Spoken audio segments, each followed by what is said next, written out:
বন্ধুরা কেমন আছেন? আমি এজাজ বলছি। আপনাদের সবাইকে জানাই অগ্রিম ঈদের শুভেচ্ছা। আজকে আমি কিন্তু আপনাদের জন্য একটা বিশেষ অফার নিয়ে আসছি, বেশ আকর্ষণীয়। কিন্তু সেই অফারটা এখন বলবো না, ওটা বলবো হচ্ছে বক্তব্যের লাস্টে। যাই হোক, আসল কথাতে আসি। 4-5 দিন আগে আমি এই চ্যানেলেই একটা ভিডিওতে যুব সমাজকে আহ্বান জানাইছিলাম সমাজ সেবায় এগিয়ে আসার জন্য। আজকে আমার এই ভিডিওটাকে সেটার একটা দ্বিতীয় পর্ব হিসাবে আপনারা ধরতে পারেন। কিন্তু ওই পর্বে আমি একটা ছোট্ট ভুল করছিলাম। ভুলটা এরকম যে আমি ভিডিওর শুরুতেই বলে নিয়েছিলাম যে কাদের উদ্দেশ্যে আমি বক্তব্যটা রাখছি। সেখানে বলছিলাম যে আমি আমার বন্ধু আত্মীয় সহ দেশের সকল মানুষ এবং বিশেষ করে যুব সমাজের প্রতি আহ্বানটা রাখছি। কিন্তু দুইটা গ্রুপকে বিশেষ করে আমার পরবর্তীতে অনুভব হয়েছে, উপলব্ধি হয়েছে যে মেনশন করা উচিত ছিল, কিন্তু আমি করি নাই। সেই দুইটা গ্রুপকে আমি এখন মেনশন করতেছি। তার মধ্যে একটা গ্রুপে আমার ছাত্রছাত্রীরা, যারা সারা জীবনে আমার একটা হলেও ক্লাস করছেন, সেটা যে বিষয়ের উপরেই হোক, আমি তাদের সকলের প্রতি আহ্বানটা রাখতেছি। এবং দ্বিতীয় যে গ্রুপটা, সেটা হচ্ছে বাংলাদেশে যত দাবা প্রেমী, দাবারু মানুষ, দাবা খেলোয়াড়, দাবা খেলাকে ভালোবাসে, এরকম যত মানুষ আছে, তারা সবাই আমার ভ্রাতৃশ্রেণীয়। কারণ আমি একজন সাবেক জাতীয় দাবা খেলোয়াড়। তাই আমি আমার এই গুরুত্বপূর্ণ আহ্বানটা তাদের উদ্দেশ্যে অত্যন্ত আন্তরিকতার সাথে রাখতেছি। তো সেই 4-5 দিন আগের আমার যে বক্তব্য, সেই দিনকে আমি কিছু টার্ম মেনশন করছিলাম আমার বক্তব্যের মধ্যে, যেমন উন্নত মানুষ, সমাজ সেবা, ব্যক্তি উন্নয়ন, দেশ ও দশের উন্নয়ন ইত্যাদি। তো কেউ কেউ জিজ্ঞেস করছেন আমাকে যে সমাজ সেবা, ব্যক্তি উন্নয়ন এগুলো বলতে আপনি কি বুঝান? তো আজকে আমি এই টার্মগুলোকে একটু বিস্তারিত করব। আসেন শুরু করি উন্নত মানুষ বা ব্যক্তি উন্নয়ন দিয়ে। মানে ব্যক্তি যখন উন্নয়নের দিকে যাবে তখনই না সে উন্নত মানুষ হবে। তো উন্নত মানুষের সংজ্ঞা কি? আসেন আমরা সেটাকে সংজ্ঞায়িত করি। এটা কিন্তু আমার নিজস্ব সংজ্ঞা। আমি এইভাবে উন্নত মানুষকে চিহ্নিত করে থাকি। ধরা যাক আমার একটা ফিলোসফি আছে। ধরা যাবে কেন, নিশ্চয়ই আছে, তাই না? প্রত্যেকটা মানুষের থাকে। প্রত্যেকটা চিন্তাশীল, চিন্তাবিদ মানুষের নিজস্ব একটা ফিলোসফি থাকে। সেই ফিলোসফির মধ্যে তার নিজস্ব মতামত, view point, stand point, opinion অনেক কিছু থাকে। তো চিন্তা ভাবনার মডেলটাকে একটু সহজ করি। ধরেন আমার সমগ্র মতামত, ওপিনিয়ন, ভিউ পয়েন্ট এগুলোর যদি লিস্ট করি, তাহলে কয়টা হবে? ধরেন 50টা, 100টা, 150টা বা 200টা। কিন্তু সেই 200টা মতামতকে আমি উন্নত মানুষ বা ব্যক্তি উন্নয়নের মধ্যে টানি নাই। আমি সেই 150-200টা মতামতের থেকে ভীষণভাবে ছেকে ফিল্টার করে দুইটা বৈশিষ্ট্য খুঁজে বের করছি। এই দুইটা বৈশিষ্ট্য যদি আমি কারো মধ্যে দেখতে পাই, তাকে আমি ধরে নেব যে ইনি একজন উন্নত মানুষ। তার সাথে আমার বাকি 200টা মতামত মিলুক আর না মিলুক। এখন আসি সেই দুইটা বৈশিষ্ট্য কি, উন্নত মানুষের সেই দুইটা বৈশিষ্ট্য কি। 1 নম্বর, আপনার জীবনের পরিস্থিতি, বর্তমান পরিস্থিতি যেরকমই হোক না কেন, আপনি যদি আপনার মানসিক প্রশান্তি বজিয়ে রাখতে পারেন, তাহলে আপনি একজন উন্নত মানুষ। এটা হচ্ছে প্রথম বৈশিষ্ট্য। আর দ্বিতীয় বৈশিষ্ট্য হচ্ছে ভিন্ন রকম মানুষ বা ভিন্ন ফিলোসফির মানুষ বা ভিন্ন মতাবলম্বী মানুষ, তারও যে সমাজে আপনার মতোই সমানভাবে সমান গুরুত্বের সাথে টিকে থাকার অধিকার আছে, কথাটা একজন উন্নত মানুষ গভীরভাবে বিশ্বাস করবে এবং সহনশীলতার সাথে নিজে এবং ভিন্ন মতাবলম্বী উভয়ে যেন টিকে থাকতে পারে, ইংরেজিতে এটাকে বলে কো এক্সিস্টেন্স, এইটাতে সে বিশ্বাস রাখবে এবং প্রয়োজনে পদক্ষেপ নেবে এটাকে এনশিওর করার জন্য। তো যেমন ধরা যাক আমি মুসলমান, আপনি হিন্দু, আপনার ফিলোসফি আলাদা, আমার ফিলোসফি আলাদা ধরে নেন, তো আপনি আপনার ফিলোসফি নিয়ে ভালো থাকেন না, অসুবিধা কি? আর আমি আমার ফিলোসফি নিয়ে ভালো থাকি। যে জায়গাগুলোতে আমরা একমত হয়ে যাচ্ছি সেই জায়গাগুলোতে আসে আমরা হাতে হাত মিলিয়ে সমাজটাকে এগিয়ে নিয়ে যাই। কিন্তু সাধারণ মানুষের ক্ষেত্রে এমনটা হয় না ভাই। আমরা অনেক ক্ষেত্রে দেখে থাকি যে সাধারণ মানুষ নিজের বর্তমান পরিস্থিতি নিয়ে ভীষণ অসন্তুষ্ট এবং ভিন্ন মতাবলম্বীর প্রতি তার তীব্র ঘৃণা, ঝগড়া, মারপিট। তো এগুলো থেকে যে ব্যক্তি মুক্ত হতে পেরেছে সে হচ্ছে আমার চোখে একজন উন্নত মানুষ। অনেকে মনে করেন যে বাচ্চাদের স্কুলে ভর্তি করে দিলে ভালো রেজাল্ট করবে, স্কুল কলেজ ভার্সিটিতে সুন্দর করে শিক্ষিত হয়ে পাশ হলে সে একটা উন্নত মানুষ হয়ে গেল। না, ধারণাটা ভুল। যেগুলো দেশকে আমরা উন্নত বিশ্ব বলি সেখানে কিছু প্রফেশন তৈরি হওয়া শুরু হয়েছে এবং বেশ ছড়িয়ে যাচ্ছে জিনিসটা।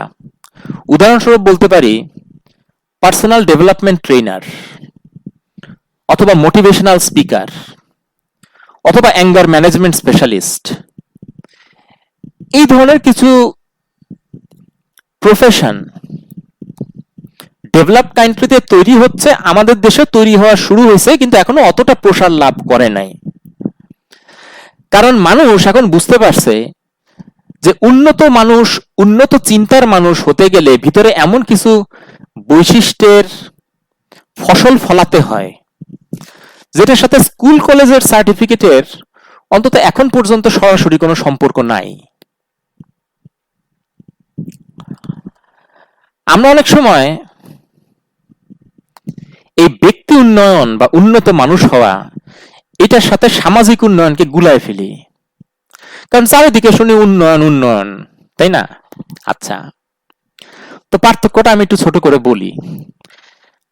সামাজিক উন্নয়ন হচ্ছে যেটা চোখে দেখা যায়। যেমন ধরুন যে দরিদ্র মানুষের একবেলা খাবার জুটে না, তার যদি আয় বৃদ্ধি পায় এবং সে একটা সচ্ছল অবস্থায় যায় তাহলে সেটা হবে একটা সামাজিক উন্নয়ন, আপনি চোখে দেখতে পারবেন সেটা। যদি আপনি দেখেন যে মেট্রোপলিটনকে বড় করার মাধ্যমে বা ডিসেন্ট্রালাইজেশনের মাধ্যমে ট্রাফিক জ্যাম কমে গেছে, এখন এক জায়গা থেকে আরেক জায়গাতে শহরে চলাচল করতে কম সময় লাগে, সময় নষ্ট হয় কম, তাহলে বুঝবেন সামাজিক উন্নয়নের দিকে আমরা এগিয়ে গেছি, উন্নয়ন হয়েছে। কিন্তু এগুলো কিন্তু সামাজিক উন্নয়ন। যদি দেখেন যে যারা চিকিৎসা পাইতো না অর্থের অভাবে, তাদের সুচিকিৎসার ব্যবস্থা করা হয়েছে, তাহলে বুঝবেন যে সমাজ উন্নয়নের দিকে এগোচ্ছে। যদি দেখেন যে হাইওয়ে, সেতু ইত্যাদি তৈরি করার মাধ্যমে মানুষের চলাচল সহজ হয়ে গেছে, তাহলে বুঝবেন যে সমাজ উন্নয়নের দিকে এগোচ্ছে। এগুলো চোখে দেখা যায়, এগুলো হচ্ছে সামাজিক উন্নয়ন। এখন এইভাবে সমাজটা উন্নত হইল, বাড়ি ঘর, হাইওয়ে, সেতু, ট্রাফিক জ্যাম, সব সমস্যা দূর হইল। কিন্তু একটু চিন্তা করে দেখেন তো, এগুলো হচ্ছে সামাজিক কাঠামো। যদি আপনার জীবনের পরিস্থিতি নিয়ে আপনার মানসিক প্রশান্তি না থাকে, আপনি মানুষ হিসাবে যদি পরম আনন্দে, যেটাকে একটা ব্লিসফুল এন্ড জয়ফুল স্টেট বলে, state of the mind, you are always in a blissful and joyful state of the mind, এই পরিস্থিতিতে যদি আপনার মন মানসিকতা না থাকে বা না রাখতে পারেন, মানসিকভাবে যদি আপনি কষ্টে থাকেন, তাহলে আপনার ব্যাংকে যতই টাকা থাকুক না কেন, লাভ কি? আর ভিন্ন মতের মানুষ যারা, ভিন্ন ফিলোসফির মানুষ যারা, ভিন্ন রকম মানুষ যারা, তাদেরকে দেখলে যদি আমাদের মনে ঘৃণা জাগে, তাদের সাথে ঝগড়া, কথা কাটাকাটি, আর লাস্টে গিয়ে মারপিট এই সমস্ত করি, তাহলে সমাজকে উন্নত করে লাভটা কি হইলো? মানুষরাই তো শান্তিতে থাকতে পারলাম না রে ভাই। আর বর্তমান বিশ্বের সবচেয়ে ইম্পর্টেন্ট যে কনসার্ন, সেটা হচ্ছে ওয়ার্ল্ড পিস, বিশ্ব শান্তি যেটাকে আমরা বলি। বিশ্ব শান্তি বজায় রাখতে গেলে আগে তো দেশকে শান্তি রাখতে হবে। আর দেশকে শান্তিতে রাখতে হলে দেশ কি? দেশ হচ্ছে আপনি আমি মিলে না দেশ, তাই না? এই যে 17 কোটি 18 কোটি মানুষ, আমরা মিলে না দেশ। তা আমরা যখন উন্নত মানুষ হব, আমরা যখন নিজেদের মানসিকভাবে শান্তিতে থাকব, সেটা পরিস্থিতি যেটাই হোক, আমরা যখন অপটিমিস্টিক থাকব, পজিটিভ থিঙ্কার হব, এবং সেই সাথে ভিন্ন রকম মানুষ, ভিন্ন ফিলোসফির মানুষ, তাদেরকেও সমানভাবে বাঁচতে এবং সমানভাবে টিকতে সাহায্য করব, এবং সেই তাদেরও যে সেই অধিকার রয়েছে সেটাতে বিশ্বাস করব, তখন আমাদের মধ্যে আর ঝগড়াঝাটি মারপিট হবে না। পরিবারে শান্তি আসবে, সমাজে শান্তি আসবে, এলাকায় পাড়ায় শান্তি আসবে, দেশ ও দশের ভিতরে শান্তি আসবে, পুরো বিশ্বে শান্তি নেমে আসবে। তো এই হচ্ছে আমার উন্নত মানুষ বিষয়ে লম্বা লম্বা কথা। যদিও লম্বা লম্বা কথা, কিন্তু অত্যন্ত গুরুত্বপূর্ণ কথা। কারণ মানুষ হিসাবে আমরা কতটা উন্নত হতে পারলাম সেটার উপরে কিন্তু ডিপেন্ড করতেছে, মানে this is the foundation of your further social development endeavours বা ইনিশিয়েটিভস। আপনি সমাজকে ডেভেলপ করার জন্য কি উদ্যোগ নেবেন সেটা ডিপেন্ড করতেছে কিন্তু মানুষ হিসেবে আপনি কতখানি উন্নত সেটার উপরে। এই জন্য আমি উন্নত মানুষ এবং ব্যক্তি উন্নয়ন এই দুটোর উপরে পরম এবং চরম ইম্পর্টেন্স দিই। হ্যাঁ, এখন ভয় পায় না। আপনারা বলতে পারেন যে ভাই অনেক কষ্টে আছে, মানসিক শান্তি বজায় রাখুন কেমনে? এই জিনিসটা আসলে মাস্টার করা, মানে এটা একটা দক্ষতা, একটা আর্ট, এটা জীবনের একটা আর্ট, এটা একটা ফিলোসফিক্যাল অ্যান্ড স্পিরিচুয়াল আর্ট। আবার কিন্তু ভাইবেন না যে আমার ফিলোসফির উপর একাডেমিক ডিগ্রি আছে, ঠিক আছে? আমি আমার জীবনের উপলব্ধি থেকে এই জিনিসগুলো ফিল করছি দেখে আপনাদের সাথে শেয়ার করতেছি, ঠিক আছে? আচ্ছা, তো আপনি বলতে পারেন যে ভাই অনেক কষ্টে আছি, নানান দিক থেকে বাধাপ্রাপ্ত, তো এখানে মানসিক শান্তি রাখবো কেমনে? আচ্ছা ঠিক আছে, দরকার নাই। আপনি কি অ্যাটলিস্ট বোঝেন যে মানসিকভাবে শান্তিতে থাকাটা কতখানি জরুরি? এবং এটাই যে মোস্ট ইম্পর্টেন্ট। আপনার টাকা পয়সা, বাড়ি গাড়ি এগুলোর আপনি সাইডে রাখেন, মানসিকভাবে যদি আপনি পরম প্রশান্তিতে ফুরফুরা ভাবে আকাশে উড়ে বেড়াতে পারেন, পাখির মতো ডানা মেলে মনে মনে, কোথাও আমার হারিয়ে যাওয়ার নেই, মানে এরকম একটা ফুরফুরা মেন্টাল অ্যাটমসফিয়ার যদি আপনার ভিতরে আপনি সবসময় বজায় রাখতে পারেন, তাহলে এইটাই যে জীবনের সবচেয়ে পরম সার্থকতা। এই ইম্পর্টেন্সটা কি আপনি বুঝেন? যদি অন্তত গুরুত্বটা আপনি বুঝতে থাকেন, আই মিন যদি এইটার গুরুত্ব যে আমার মানসিক প্রশান্তি সবচাইতে গুরুত্বপূর্ণ, বাকি সব তার পরে, এটুকুন যদি আপনি বুঝতে পারেন, তাহলে কিন্তু আমি মনে করব সেই প্রথম বৈশিষ্ট্যটা আপনার ভিতর আছে।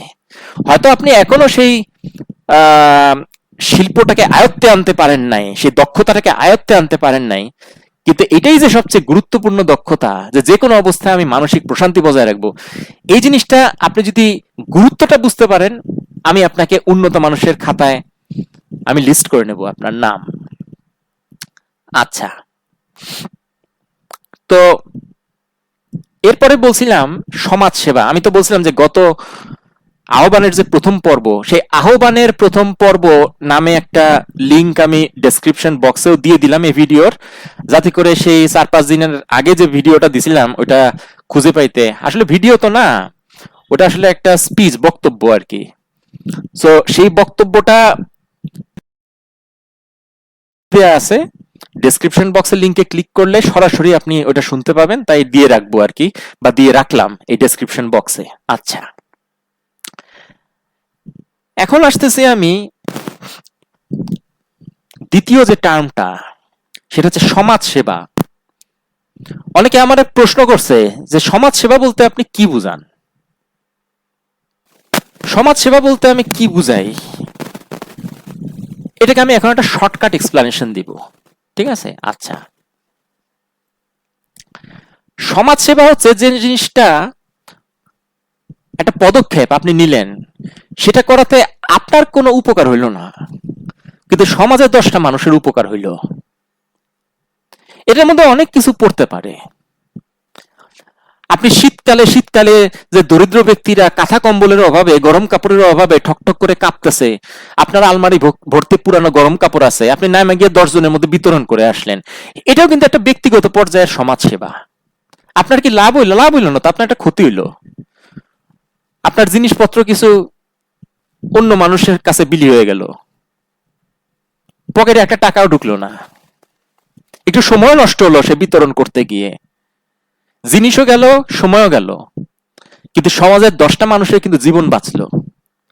আর একটা উদাহরণ দেই, ধরেন প্রতিবন্ধী মানুষ যাদেরকে আমরা বলি, প্রতিবন্ধী মানুষ মানে যারা চোখে দেখে না, কানে শোনে না, কথা বলতে পারে না, হুইল চেয়ার ব্যবহার করে, বাসে উঠতে পারে না সহজে, এরকম অনেক রকমের প্রতিবন্ধিতা আছে। আপনি যদি কোনো পদক্ষেপ নেন যেটাতে এদের কষ্ট কিছুটা লাঘব হয়, তাহলে এইটা হবে একটা সমাজ সেবা। তাদের অনেকেই দুস্থ এবং দরিদ্র বিদায় আপনারে কোনো বিনিময় দিতে পারবে না, কোনো টাকা দিতে পারবে না, কিন্তু তাদের দোয়া পাবেন, মনে শান্তি পাবেন যে আমার ক্ষমতা ছিল তাই আমি এদের জন্য কিছু একটা করছি। এটা হচ্ছে সমাজ সেবা। আচ্ছা, এগুলো কি যেমন ছিল কিছু ব্যক্তি পর্যায়ের এক্সাম্পল। আপনি যদি চান যে আপনি কোনো একটা বিষয়ে সমাজ সেবা করবেন, সেটা শীত বস্ত্র হোক, প্রতিবন্ধিতা বিষয়ক হোক, বৃদ্ধাশ্রম সংক্রান্ত হোক, আপনি মানুষের উপকার করবেন এবং সেটাকে দীর্ঘস্থায়ী এবং দীর্ঘমেয়াদী করার জন্য আপনি একটা মিশন লঞ্চ করবেন। মানে শুধু ব্যক্তি পর্যায়ে আপনি জিনিসটাকে রাখবেন না। মিশন বলতে আমি বলতে চাচ্ছি যে কোনো প্রতিষ্ঠান বা সংগঠন লঞ্চ করবেন, ঠিক আছে? প্রত্যেকটা প্রতিষ্ঠানের কিন্তু একটা ভিশন এবং একটা মিশন থাকে, এবং সেই মিশনের উদ্দেশ্যে দীর্ঘমেয়াদী কাজ করতে কেউ চাইলেই তখন তখন প্রতিষ্ঠান বা সংগঠন তৈরি করা হয় আর কি, ঠিক আছে? আচ্ছা, তো যদি আপনি সেরকম কাজ করতে চান, তাহলে সেটারও সুষ্ঠু এবং বৈধ আইনানুগ প্রক্রিয়া আছে, যে কি করে আপনি একটা প্রতিষ্ঠান বা সংগঠন দ্বারা করায় ফেলবেন যেটা কাজ করবে অমুক একটা সমাজ সেবামূলক মিশনের উদ্দেশ্যে। তাতে করে আপনার প্রতিষ্ঠানে কোনো প্রফিট হবে না, আপনার পকেটে কোনো টাকা আসবে না, কিন্তু সমাজের 10টা বিত্তশীল মানুষ কিন্তু, যাদের সহানুভূতি আছে, যাদের সেই দায়িত্ববোধ আছে, বা যাদের এই কাজটা করলে মনে শান্তি লাগে, যারা অসহায় মানুষের দোয়া চায়, তাদের ভালোবাসা চায়, তারাও আপনার পাশে আগায় আসবে,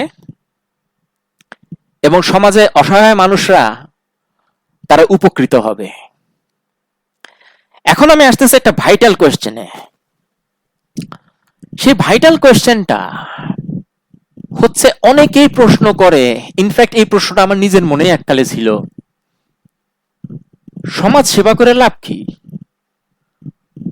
এটা কি ঘরের খায়া বনের মোস্তা আনানো? আমার পকেটে ঢুকবো না। হ্যাঁ, আমি যদি চাকরি করি, ব্যবসা করি, আমার পকেটে টাকা আসে, আমার সংসার চলে। কিসের কে শীতে মরতেছে না কে প্রতিবন্ধী হয়ে সাফার করতেছে, এগুলো নিয়ে চিন্তা করে আমার কি লাভ? লাভ আছে, বলি। এই লাভটা বুঝতে গেলে আপনাকে আগে একজন উন্নত চিন্তাশীল মানুষ হতে হবে, নাহলে এই লাভটা আপনি কখনো বুঝবেন না, আগ্রহ ফিল করবেন না। এবং যদি আগ্রহ ফিল না করেন, তাহলে আমি বলবো যে এই লাইন থেকে আপনার দূরে থাকাই ভালো, কারণ আগ্রহ হচ্ছে সবচেয়ে ইম্পর্টেন্ট। আমি উত্তর দিতেছি এখন, যে টাকা ঢুকবে না, পয়সা ঢুকবে না পকেটে, উল্টা সময় টাকা নষ্ট হইতে পারে, তাহলে সেই কাম করে লাভ কি? দেখেন, ছোটবেলায় আমরা লেখাপড়া করি, এবং লেখাপড়া জনিত বাংলায় যে প্রবাদ বাক্যটাকে আমি বোধহয় সবচাইতে ঘৃণা করি, সেটা হচ্ছে লেখাপড়া করে যে গাড়ি ঘোড়া চড়ে সে। কারণ এই প্রবাদের মাধ্যমে সাধারণ মানুষকে উদ্বুদ্ধ করা হইতেছে, ভালো করে লেখাপড়া করো, জিপিএ 5 পাও, গোল্ডেন জিপিএ কি যেন বলে আর কি, ঠিক আছে। আচ্ছা, তো এই সমস্ত পাও। আমি কিন্তু ভীষণ ভালো ছাত্র, ঠিক আছে। আমারও কিন্তু ইংলিশ মিডিয়ামে ছিলাম, তো তাই জিপিএ, গোল্ডেন জিপিএ এই সমস্ত পাই নাই, তবে মোটামুটি বেশ চরম ভালো রেজাল্টই করেছিলাম আর কি, ঠিক আছে। আচ্ছা, তো লেখাপড়া করে যে গাড়ি ঘোড়া চড়ে সে এখানে কি উদ্বুদ্ধ করা হচ্ছে? ভালো করে লেখাপড়া করো, গোল্ডেন জিপিএ পাও, তাহলে ভালো ইউনিভার্সিটিতে চান্স পায়, বা ভালো ইউনিভার্সিটি থেকে পাশ করতে পারলে তুমি বড় চাকরি পাবা, তখন বড় গাড়ি পাবা, বেতন বেশি হবে, বড় একটা বাড়ি কিনতে পারবা, ঠিক আছে। আচ্ছা, এখানে কিন্তু সমাজের জন্য কিছু করার কোনো উল্লেখ নাই। তুমি লেখাপড়া করে বড় হও, বড় হয়ে বাড়ি গাড়ি কেন? এর চাইতে ঘৃণ্য প্রবাদ আমি বোধহয় আমার জীবনে শুনি নাই। কারণ লেখাপড়া যতখানি জরুরি, নিজের চাকরি ব্যবসা যতখানি জরুরি, নিজের সামাজিক প্রতিষ্ঠা যতখানি জরুরি, নিজে শক্ত হওয়া যতখানি জরুরি, আমি কোনোটাই অস্বীকার করতেছি না, কিন্তু তার চাইতে অনেক অনেক বেশি জরুরি হচ্ছে আপনার সমাজ সেবামূলক উদ্যোগ, your initiative for social contribution। একটা উদাহরণ দিলেই বুঝতে পারবেন। দুইটা ছোট ছোট উদাহরণ তো আগেই দিছি, যে আপনি কেথা কম্বল দিছেন, শীতে কাঁপতেছিল, 10টা মানুষের জীবন বাঁচছে। এখন একটা বড় এক্সাম্পল দেই। মুক্তিযুদ্ধের সময় লেখাপড়ায় ভীষণ ভালো এরকম ছাত্ররা, দেশকে ভালোবাসে এরকম নাগরিকরা, নবীন হোক প্রবীণ হোক, যাদের গায়ে শক্তি ছিল, তারা যে দেশকে স্বাধীন করার জন্য ঝাঁপায় পড়ছিল, এটি কি কোনো বেতনের আশায়? মুক্তিযুদ্ধ করে যে গাড়ি ঘোড়া চড়ে সে, শুনছেন কোনোদিন এরকম প্রবাদ? শুনেন নাই তো। স্বাধীনতার ঘোষণা হইল, মানুষজন ঝাঁপায় পড়ল, বেতন, লাভ, ব্যবসা, ভাতা ছুঁড়ে ফেলে দেন দূরে, জীবনকে বাজি রেখে হাতের মুঠায় নিয়ে নামলো তারা, দেশকে স্বাধীন করতে হবে। বিজয় আসলো, বিজয় দিবস আসলো, কি ওইখানে শেষ? না, ওইখান থেকে তার পরবর্তী অধ্যায়ের শুরু, এই দেশটাকে এখন গঠন করা, যে অধ্যায় এখনো চলতেছে এবং ততদিন পর্যন্ত চলবে যতদিন না পর্যন্ত আমাদের দেশের প্রত্যেকটা মানুষ পার্সোনাল ডেভেলপমেন্ট হবে এবং তাদের অবদানে সমাজটা ডেভেলপড হবে, সোশ্যাল ডেভেলপমেন্ট হবে। তো দেশ যদি আপনার স্বাধীন নাই, তো যে কোম্পানি বা বিশাল কোম্পানি, সেটা সরকারি হোক, মাল্টি ন্যাশনাল হোক, যেটাই হোক, যেখানে আপনি চাকরি করেন, এই চাকরিটা পাইতেন কেমনে? ঠিক আছে, শুধু শহীদ মিনারে ফুল দিয়ে আসলে তো হইবে না। আপনি তো তাদের উত্তরসূরি, যারা জীবন বাজি রেখে দেশকে স্বাধীন করছে, সেই দেশকে গড়ার কাজটা এখন আপনার। হ্যাঁ, এখন যদি আগ্রহ না থাকে সেটা ভিন্ন কথা, জোর করে তার কারো দিয়ে কিছু করান যায় না, কিন্তু কাজটা তো আপনার। আপনার চাকরি ব্যবসা অনেক পরে, অনেক অনেক পরে। আমি নিরুৎসাহিত করতেছি না, আপনি আপনার চাকরি আরো বড় হোক, আপনার ব্যবসা আরো বড় হোক, আপনি শক্ত না হলে আপনি সমাজে কন্ট্রিবিউট করবেন কেমনে? আপনাকে তো আগে শক্ত হইতে হবে। তাই আমার ফুল সাপোর্ট যে লেখাপড়া কাজকর্ম বাদ দিয়ে আবার সমাজ সেবা নাইবেন না, ঠিক আছে। আচ্ছা, যদি সেই পর্যায়ের পাগল না হয়ে থাকেন আর কি, ঠিক আছে। আচ্ছা, যাই হোক, তো আপনার লেখাপড়া চাকরি ঠিক মতো রাখেন, উন্নতি করেন, কিন্তু সেই সাথে দেশটারে ভুলে যান না, কারণ সমাজ সেবাটাই হচ্ছে সবচেয়ে ইম্পর্টেন্ট। পকেটে ঢুকবে না একটা টাকা, কিন্তু সমাজের অসহায় মানুষরা হবে উপকৃত। এটাই সমাজ সেবা।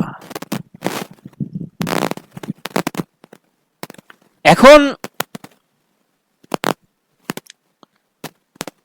পরবর্তী যেটা বলবো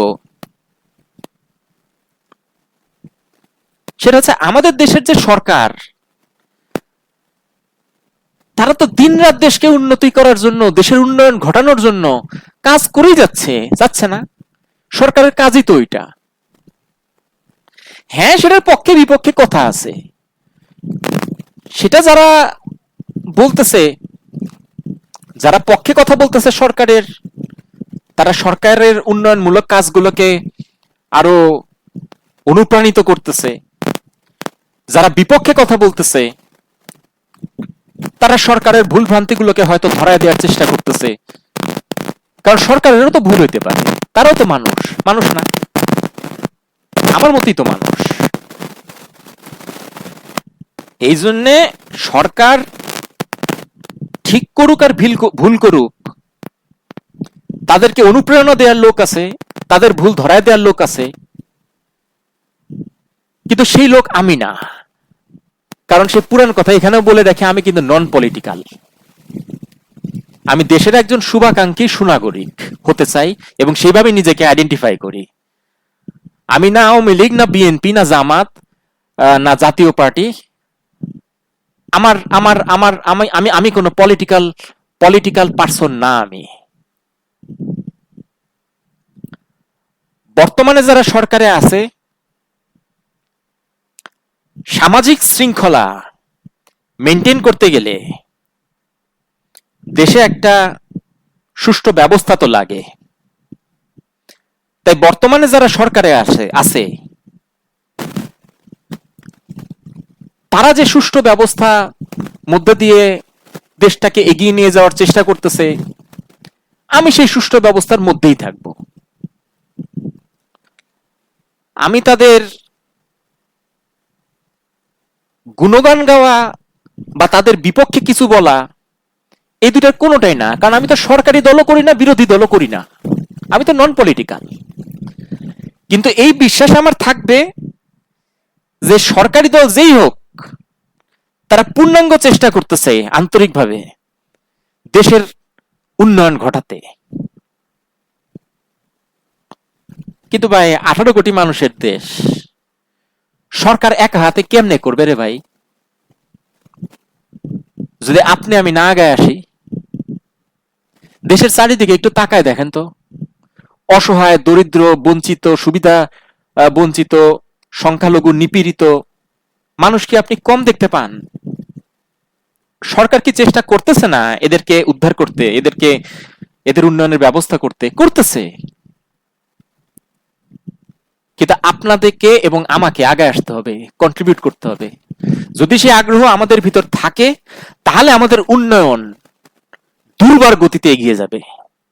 মানে সরকার তো করতেছেই, সরকারকে প্রথমে সাধুবাদ জানাই। সেটার পাশাপাশি আমরা বেসরকারিভাবে দেশকে আগায় নেওয়ার জন্য যে যার জায়গা থেকে কন্ট্রিবিউট করব, এইটা হচ্ছে সমাজ সেবা। যার আগ্রহ প্রতিবন্ধী মানুষের জন্য উপকার করব, সে এই লাইনে কন্ট্রিবিউট করবে। যার আগ্রহ এতিমদের জন্য উপকার করব, সে সেই লাইনে কন্ট্রিবিউট করবে।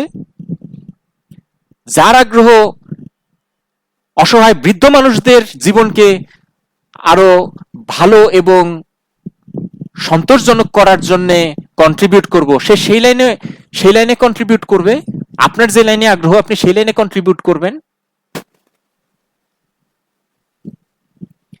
এই জন্যই ছিল আমার আহ্বানটা যে আপনারা এগিয়ে আসুন। আশা করি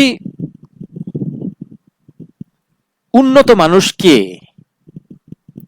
ব্যক্তি উন্নয়ন কি, সামাজিক উন্নয়নের সাথে সেটার পার্থক্য কি, সমাজ সেবা কি, এবং নন পলিটিক্যাল পার্সন হয়ে বেসরকারিভাবে স্বল্প পরিসরে হোক বা বৃহৎ পরিসরে হোক, আপনি যদি সমাজ সেবায় এগিয়ে আসেন, তাহলে কিভাবে দুর্বার গতিতে দেশ ও দশের উন্নয়ন হবে, এই জিনিসগুলো কিছুটা হলেও বিস্তারিত করতে পারছে আজকের আমার এই বক্তব্যে। এই টার্মগুলো হয়তো আমি উল্লেখ করছিলাম আমার সেই আহ্বানের প্রথম পর্বে, ওই 4-5 দিন আগের ভিডিওতে, এই চ্যানেলে আছে, ডিসক্রিপশন বক্সে লিংকও আছে। তো আজকে টার্মগুলো একটু বিস্তারিত করলাম। এজন্য আমি আপনাদেরকে আহ্বান জানাচ্ছি, আবার আহ্বান জানাচ্ছি, আসেন আলোচনা করি। যদি আপনার সমাজ সেবায় আগ্রহ থাকে, যদি আপনার উন্নত মানুষ হওয়ায় আগ্রহ থাকে, একটা বক্তব্যে আমি আর কত বলতে পারবো, তার চেয়ে আসেন আলোচনা করি। আমার সাথে যখন আলোচনা করবেন সেখানে কিন্তু সমাজ সেবা এবং ব্যক্তি উন্নয়নের পাশাপাশি বৃহৎ পরিসরে সমাজ সেবা করতে চাইলে কি করে সুষ্ঠু এবং বৈধ প্রক্রিয়ার মাধ্যমে সেটাকে এগিয়ে নিয়ে যেতে হয়, সেই বিষয়ে কিন্তু আমরা আলোচনা করব। আচ্ছা, এখানে একটা সবার জন্য ডিসক্লেমার নোটিশ দিয়ে দেই, সেটা হচ্ছে আমার কিন্তু আইনবিদ হিসাবে বা লয়ের উপরে বা আইনের উপরে কোনো একাডেমিক ডিগ্রি নাই। আমি যা যা বলতেছি এই সব কিছু হচ্ছে আমার বহু বছরের অভিজ্ঞতা, তথ্য সংগ্রহ, বিশ্লেষণ এবং উপলব্ধির ভিত্তিতে। তাই আপনারা যখন আমার সাথে আলোচনায় আসবেন, শুধু যে আমি শিখাবো তা কিন্তু না, হয়তো শিখাবো কম, শিখবো বেশি আপনার কাছ থেকে। এখন আসি আমার সেই বিশেষ আকর্ষণীয় অফারে। বন্ধুরা একটু নড়ে চড়ে বসেন। আপনার সাথে আলোচনা করে যদি আমার মনে ধরে যে এই তো পাইছি একটা উন্নত মানুষ, এর দিয়ে দেশের এখন অনেক কিছু হবে, তাহলে যে অফারটা আমি এখন দিব, এটাকে কিন্তু কোনো প্রমিস হিসাবে দেখবেন না, কারণ প্রমিস হিসাবে দেখলে আবার পরে যদি আমারে গাইলানো শুরু করেন, ঠিক আছে? তো এটারে কোনো প্রমিস হিসাবে দেখবেন না, কিন্তু ব্যাপক সম্ভাবনা রয়েছে যে আপনাকে আমি ফ্রিতে দাবা খেলা শিখাবো। জি বন্ধুরা, ঠিকই শুনছেন। যদি আপনারে আমার সমাজসেবী হিসাবে মনে ধরে, হয়তো এখনো সেবা খুব একটা করে উঠতে পারেন নাই, কিন্তু সেই চেতনা আপনার ভিতরে আছে, এটা যদি আমার মনে ধরে, তাহলে ব্যাপক সম্ভাবনা আছে যে আপনারে আমি ফ্রিতে দাবা খেলা শিখাবো। আমি কিন্তু বেশ সাংঘাতিক পর্যায়ের একজন দাবা বোদ্ধা। যারা দাবা খেলার রেটিং সিস্টেম বুঝেন, আমার ক্যারিয়ার পিক রেটিং ছিল হচ্ছে 2216। কম কথা না, কিন্তু হয়তো গ্র্যান্ড মাস্টার হই নাই, ঠিক আছে? আচ্ছা, সো যাই হোক, এখন এরকম একটা আকর্ষণীয় অফার আপনাদের সামনে রাখলাম। কতখানি আমি সফল হতে পারবো এবং কতখানি আমার এই উৎসাহের অগ্নিস্ফুলিঙ্গ আমার ছাত্রছাত্রীদের মধ্যে, আমার দাবাড়ু বন্ধুদের মধ্যে, দেশের পুরো দাবা সমাজের মধ্যে, আমার স্কুল কলেজ ইউনিভার্সিটির বন্ধুদের মধ্যে, আমার আত্মীয় পরিবার স্বজনের মধ্যে, পুরো দেশবাসীর মধ্যে, যুব সমাজের মধ্যে, নবীন প্রবীণ সকলের মধ্যে ছড়াবে, কতখানি ছড়াবে, কতখানি আমার সেই মোটিভেশনটা আমি ধরে রাখতে পারবো, এটা সম্পূর্ণ নির্ভর করতেছে আপনারা কতখানি আমাকে উৎসাহিত করতেছেন। যদি উৎসাহিত না করেন, ঘরে ঘুমায় থাকতে চান তো ঘুমায় থাকেন, আমিও ঘুমায় থাকুম, অসুবিধা কি? ছাদে তো এখন পর্যন্ত একটা ফ্যান আছে, তাই না? ঘুমায় ঘুমায় হাওয়া কামু। কিন্তু যদি আপনারা আগায় আসেন, দুই একটা কথা বলে দেখি না, কই যায়, কথা কইতে তো আপত্তি নাই। লাস্টে জাস্ট দুইটা কথা বলে শেষ করে দিব। এখন থেকে আমার যে সমস্ত বক্তব্য ইউটিউবে আপনারা এই চ্যানেলে পাবেন, সেগুলো প্রায় সবগুলোই হবে হচ্ছে আজকের মতো আনস্ক্রিপ্টেড, অর্থাৎ আগে থেকে লিখে ঘষা মাজা পালিশ করা না, তাই ভুল ভ্রান্তি থাকতে পারে। সেরকম কোনো ভুল দেখলে ধরায় দেওয়ার চেষ্টা করবেন এবং ক্ষমা সুন্দর দৃষ্টিতে দেখবেন। আমি যদি বুঝতে পারি ভুল কিছু বলছি, নিশ্চয়ই শুধরে নেব। এবং দ্বিতীয় ব্যাপারটা হচ্ছে যে আমি একজন নন পলিটিক্যাল পারসন, যেটা আগেই বলছি যে আমি কোনো রাজনৈতিক দল করি না। তবে যে দল বর্তমানে সরকারে রয়েছেন তারা নিশ্চয়ই দেশকে উন্নয়নের পথে এগিয়ে নিয়ে যাওয়ার জন্য যথাসাধ্য চেষ্টা করছেন, সেই সরল বিশ্বাস তাদের প্রতি আমার রয়েছে। এবং সেইটার পাশাপাশি বেসরকারিভাবে সমাজ সেবামূলক অবদান নিজেও রাখতে চাই এবং আপনাদেরকে উদ্বুদ্ধ করতে চাই, আপনাদের সাথে আলোচনা করতে চাই। এই প্রত্যাশা ব্যক্ত করে দেশ ও দশের শুভকামনা কামনা করে চাতক পাখির মতো আপনাদের রেসপন্স বা